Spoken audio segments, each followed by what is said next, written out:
আমাদের দেশে কি আসলে জোহরান মামদানির মতো নেতা জন্মানো সম্ভব? আসসালামু আলাইকুম and welcome to my new video.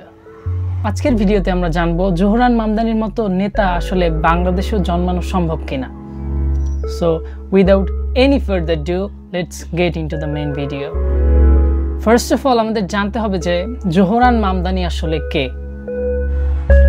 Zohran Mamdani হচ্ছে আমেরিকার ইতিহাসে নিউ ইয়র্কের প্রথম মুসলিম মেয়র, যে কিনা একাধিক ভাষায় যেমন দক্ষ তেমনি সোশ্যাল ওয়ার্কস থেকে শুরু করে সবকিছুতে একদম জেন্টেলম্যান টাইপের একজন পার্সন। শুধুমাত্র সোশ্যাল মিডিয়া ব্যবহার করে অনেক অল্প বয়সেই তিনি জনপ্রিয়তার তুঙ্গে অবস্থান করছেন।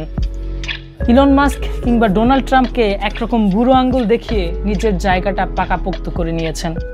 আমরা শুধুমাত্র আমেরিকাকে একটা উন্নত রাষ্ট্র মনে করলেও আমেরিকাতে এমন অনেক মানুষ আছে যাদের নিজস্ব বাসস্থান নেই চাকরি।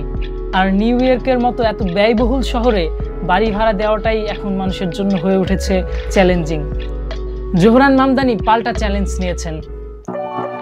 তিনি বাসা ভাড়া থেকে শুরু করে নিউ ইয়র্কের মানুষদের ব্যয় খরচ কমানোর প্রতিশ্রুতি দিয়েছেন।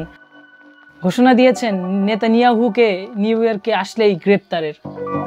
আর প্রতিশ্রুতি পূরণ করতে পারলে আমেরিকার প্রেসিডেন্ট হওয়াও তার কাছে অসম্ভব বলে কিছু না, যেটা অনেকেই বলছেন।